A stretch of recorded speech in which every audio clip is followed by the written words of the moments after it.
Republicans know, the voters know, that their Republican candidate is, first of all, going to be in favor of everybody over the age of 10 should have a semi-automatic assault weapon.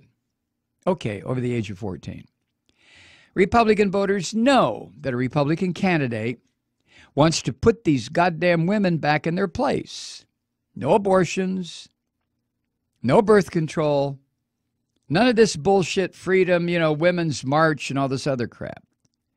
Republicans also know that the Republican candidate is a Christian, probably an evangelical Christian, even if he is not. And it's always a he, with a few exceptions, like this freak that won down here. But there's kind of like, it's almost like a certain look. Mike Pence has it.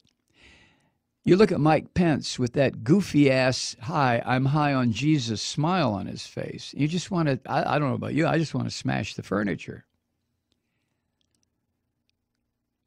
So you can be sure of that. You can be sure that they are white, they believe in white privilege. They want everybody to have a gun. They want women to stop dicking around and start acting like women. They want tax breaks for the wealthy. They don't want any kind of guaranteed minimum wage. They want to totally screw up the environment in the name of unfettered capitalism. See, they don't have to say anything. Even though you're not a Republican, you know what these swine stand for. You know what they're all about. So do I. And so do the Republican voters. So the Republican candidates never have to say shit. All they have to do is say, hi, I'm a Republican, and I'm going to run against this godless, queer-loving communist over here who has been occupying the seat in the 9th District in Congress for 3 sessions now. Did you know he's a communist? And he's probably queer, and he hates Jesus. That's all it takes. So McConnell understands that too. He knows that his constituents or his caucus, his buddy Republicans, are all a bunch of shitheels from the word go. They don't care about people unless it's that upper 1%. They care a lot about them. So McConnell figured he had a clear path. Oops. Now, the people, you remember the people whom this bill, if it passed into law, if it still might pass into law, the people who are going to be slammed up against the wall, they're going to have so much taken from them. They're going to watch their children and their parents die if they're sick because they won't be able to get health insurance. The people would have voted for the Senate bill because it was put together by white male Christians. And if they're white male Christians, just like Jesus was, and Republican, like Jesus was, then what's to worry? What's to worry indeed? And that's the reason McConnell did this with 12 or 13, kind of like Jesus and his disciples. I think that's what McConnell thought he was. There were 13 white men who made this whole goddamn chunk of shit called the, whatever they're calling it in the Senate, 13 of them.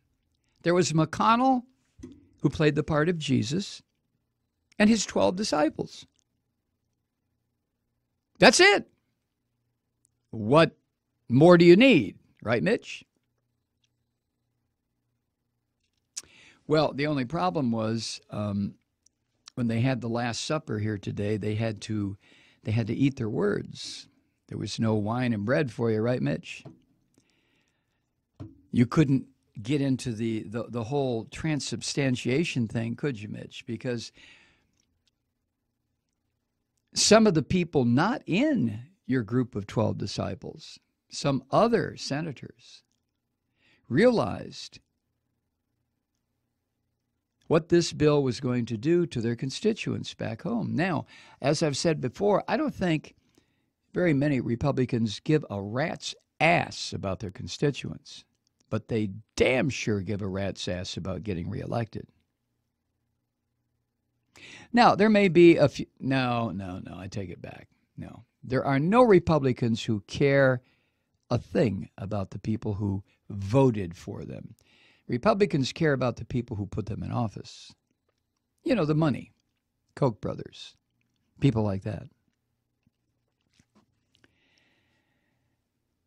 So anyway, McConnell just couldn't get everybody to fall in line this time, especially after he and the 12 disciples revealed what was in this bill. And after the CBO, Congressional Budget Office, had a chance to what they call score it. We're going to score the bill. Now, the Congressional Budget Office, you see, as some wag said today, well, they're only a budget office. That's right.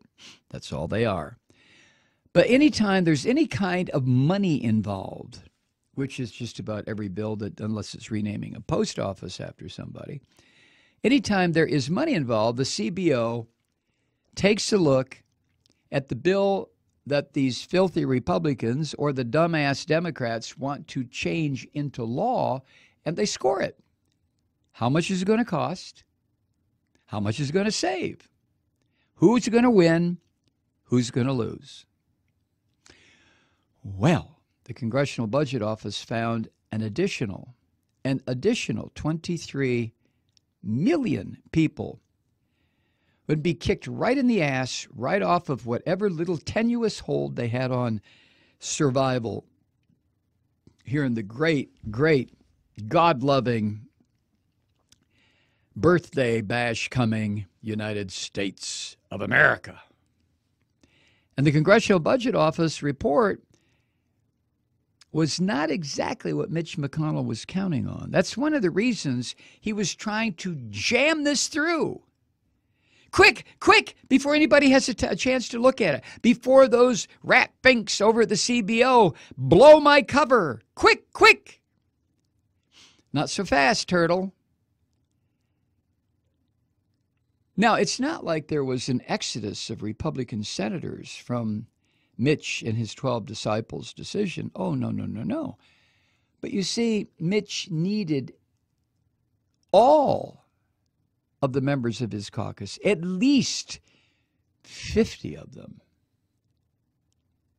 He couldn't get them. He just couldn't do it. And the reason he keeps saying 50 is because if all of the Democrats and 2 of the Republicans vote against, and it comes up 50-50, well, there's always that Christian freak Mike Pence who would be more than happy to come in and do his Christ-like thing and shit on everybody who is desperately holding on. That's what Mike Pence is for. Mike Pence brought us Betsy DeVos. Isn't that wonderful? First time in the history of the Republic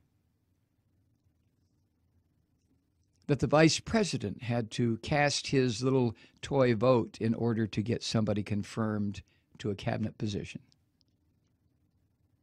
But anyway, I digress. So, you heard McConnell today. If you watch that cheesy little announcement he had, we're still going to work on it, but we've decided that, we're not going to do it right now. Everybody's going to go home and salute the flag and eat corn on the cob. Except me, I can't eat corn on the cob. I ain't got no goddamn teeth. Well, I have my wife, Elaine. Sometimes she chews it for me, and just like a mama bird, spits it into my mouth. I love her, but those Asians, they'll do whatever you ask. What a pig. What a pig.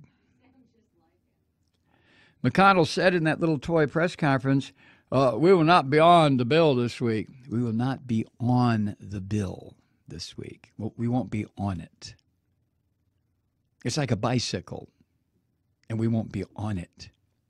But we will still be working to get at least 50 people in a comfortable place. 50 people in a comfortable place, while 23 million will not be in a comfortable place, you shithead.